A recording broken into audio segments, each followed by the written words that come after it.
Hello everyone, and welcome back. I'm so glad you're here, because today we're diving into a topic that touches nearly every household in America: credit cards. For some, they feel like a lifesaver, while for others, they become a financial nightmare. But the truth about credit cards is more complex than just good or bad. Used the right way, they can be powerful tools to build wealth and financial stability. Used the wrong way, they can trap you in years of debt. So let's break down everything you really need to know about credit cards, the myths, the dangers, and most importantly, how to use them wisely to your advantage. 1. The basics.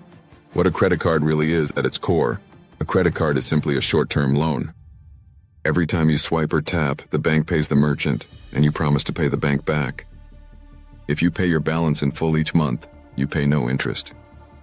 But if you don't, the interest charges can be brutal, often between 18% and 30%. That's way higher than almost any other type of loan. Understanding this basic truth is essential. Credit cards are not free money. They are borrowed money, and the cost of borrowing can be extremely high. 2. How interest and minimum payments work. One of the most dangerous traps is the minimum payment. Let's say you owe $1,000 and the minimum payment is only $25. Sounds easy, right? But here's the catch. If you only pay the minimum, it can take years to pay off even a small balance because of compounding interest. That $1,000 could cost you $2,000 or even more over time. Credit card companies know this, and it's how they make billions. Understanding interest and committing to pay your balance in full each month is the #1 rule for staying out of trouble. 3. The hidden fees you might not notice. Interest isn't the only way credit cards cost you money. There are late fees, annual fees, balance transfer fees, cash advance fees, and foreign transaction fees. Some cards even charge if you use them outside the US or if your payment bounces. Before signing up for any card, always read the fine print. Sometimes a free rewards card might not be worth it if the annual fee is $95 and you're not spending enough to earn rewards. 4. The myth of rewards points. We've all seen the ads. Earn free flights, get cash back on every purchase.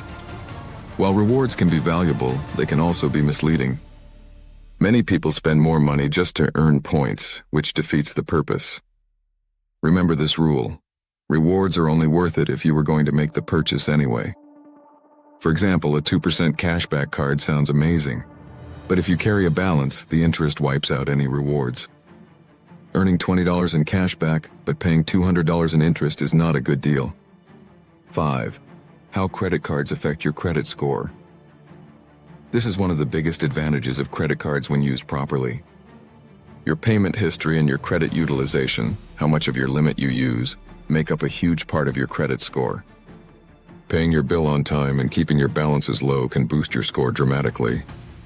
On the other hand, missing payments or maxing out your cards can destroy your score, making it harder to get a mortgage, a car loan, or even rent an apartment.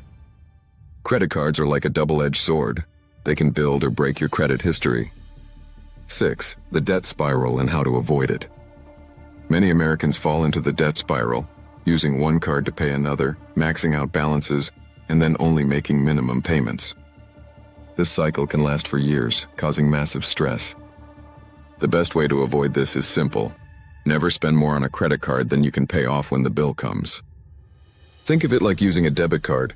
If you don't have the money in your bank account, don't charge it. 7. The smart way to use credit cards. Here's the good news.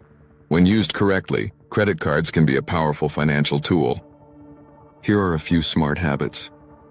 Always pay your balance in full and on time. Just keep your utilization low, ideally below 30% of your limit. Use rewards for things you'd buy anyway, like groceries or gas.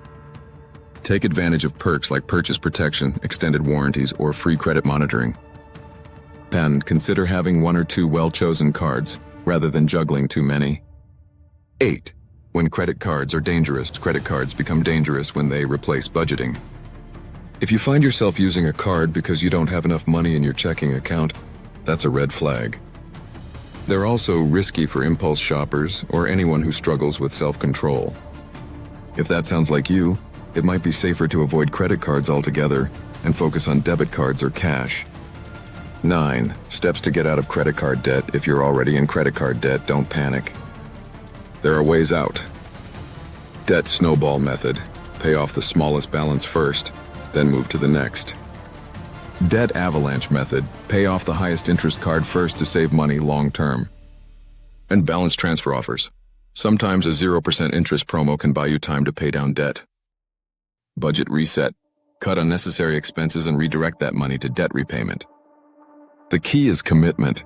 Once you stop adding to your balance and consistently pay it down, the progress adds up faster than you think. 10. The truth summed up. So here's the real truth about credit cards. They are not evil and they are not magic. They are simply a financial tool. Used wisely, they can build your credit, give you rewards, and even protect your purchases. Used poorly, they can trap you in debt and stress. The choice is yours. Closing. Thank you so much for watching.